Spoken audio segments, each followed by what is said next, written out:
Alright, here it is. So, I'm gonna walk you guys through this. It's pretty easy.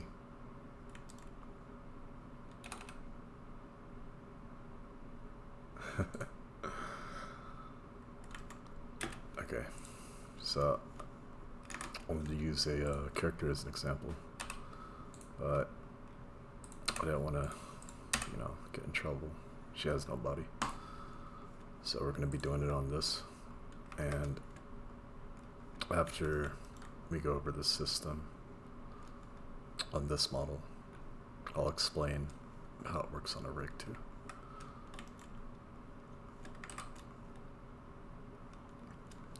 So to start, I'm going to hide the rig. The soft body system, you just want to add to your mesh, if you hit play, nothing really is going to happen.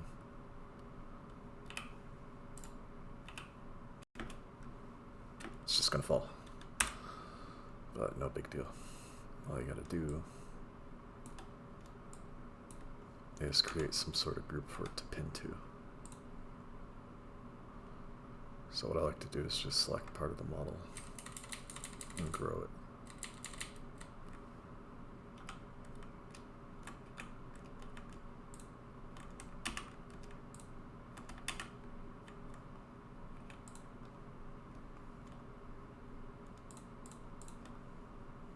Like that.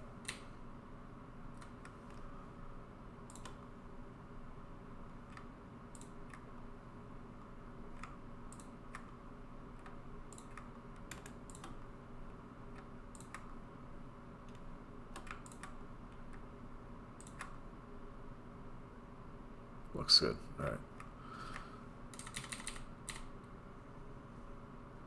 So I want everything above there to move around. So over here you need to make a group. Call this soft goal. With the weight of 1, assign it. And weight paint. Everything that's red won't move. So I want to invert it. There we go. So only this part will be moving around. And then maybe smooth it.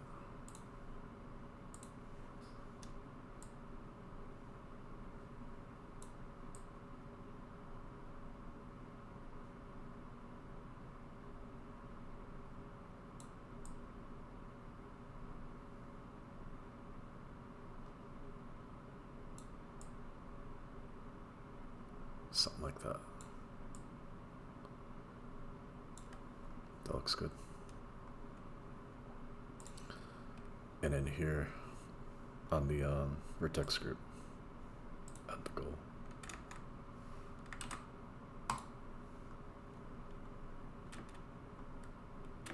It'll still fall. So there's some more stuff we gotta do here.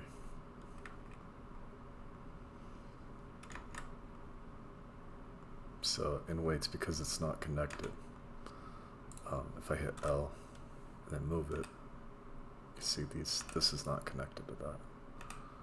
And it's not connected up here either. So I need to merge.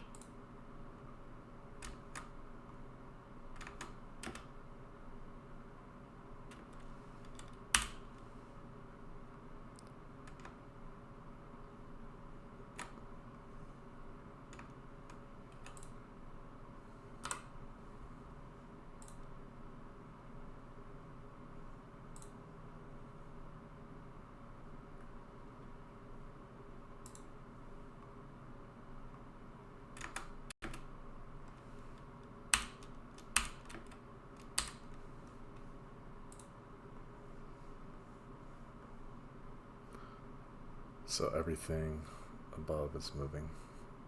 The strengths, I like to put it at 1. Min and max, something like that. There we go. That's looking a lot better.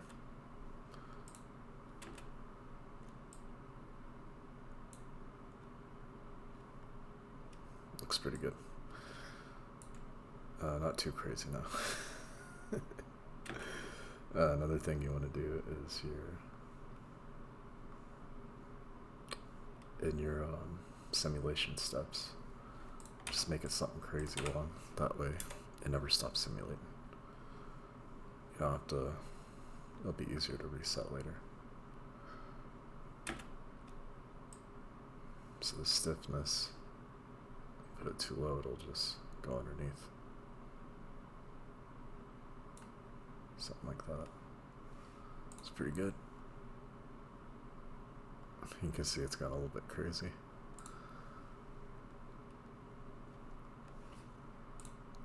Could be a good idea to tune it with a constraint on your character so you can move it around and see how it looks as you adjust your settings. So the dampening, just a little bit, and the speed and all that. We need a little friction on it and a little less weight. Not that much friction, that's too much. Still too much, something like that.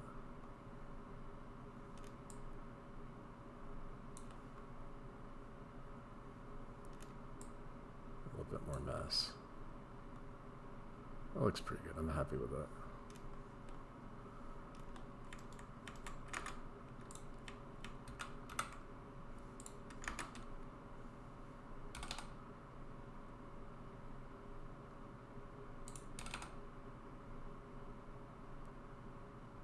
Very cool.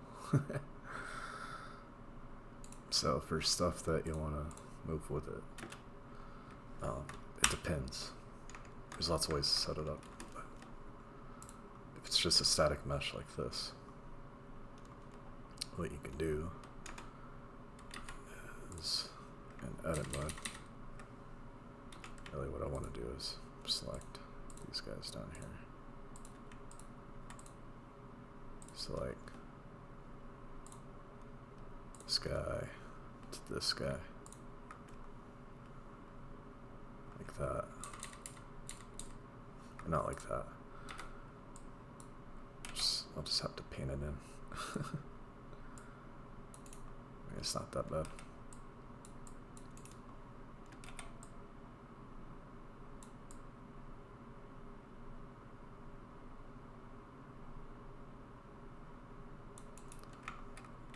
I mean, really, these don't move about, so I could select the whole thing. So in edit mode. Oh yeah, you don't even have to go into edit mode, never mind. So if I just go into edit mode with this guy and this guy, these two here, Control P, make vertex parent. That'll make it so that when that moves, everything with it moves around.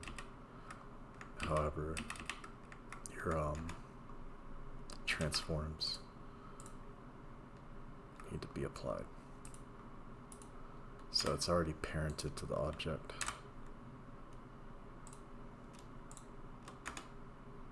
So if you have an object parented, unparent it, and parent it in edit mode as a vertex parent. There you go. So it's moving with it. Very cool. And here's the issues with the rig. Don't get me wrong, it's not that big a deal. We can fix this. So in order to fix your rig and your mesh, and you can see there it recorded the animation with the physics cache. The way I find simplest is to just take the speed, copy it as a driver, and go into anything that you're simulating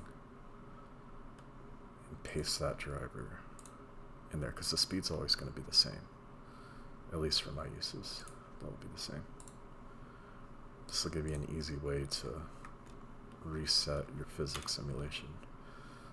I don't know if there's a way to turn off auto caching, but because it not only records the physics but records the animation with it, I have to reset this guy every time. That way everything acts as it should. So that's just a simple way you can clear the cache. Yeah, there you go. Steady. When you're working with a rig, you want to put your physics sim below the armature. This way it understands that the armature is there and moves with it. It can actually go before or after the armature. It works both ways, but you have slightly better results if you do it this way. It makes it simpler. And for the physics themselves and the character, because we used weights to control the influence, her weights look like this. So you have some paint on the arms, some paint on the face. And you basically want to fill the whole thing red and then just depaint what you think should move. That's the simplest way to go about it for me. Yeah, it's that easy. So hopefully that was useful to you guys. You can start making things bob around. You've probably seen people doing this with a cloth sim, and I think a cloth sim is a good method too, but I don't like painting the physics influence on a separate item, and I don't like pinning stuff like that because you have all these extra meshes floating everywhere. And the performance of this is actually really good. I think it's more than decent.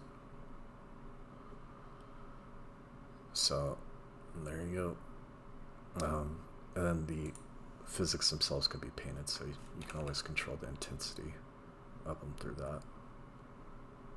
But yeah, steady. Hopefully this was helpful for you guys, and you make something really cool out of it. If you need any help in the comments, let me know.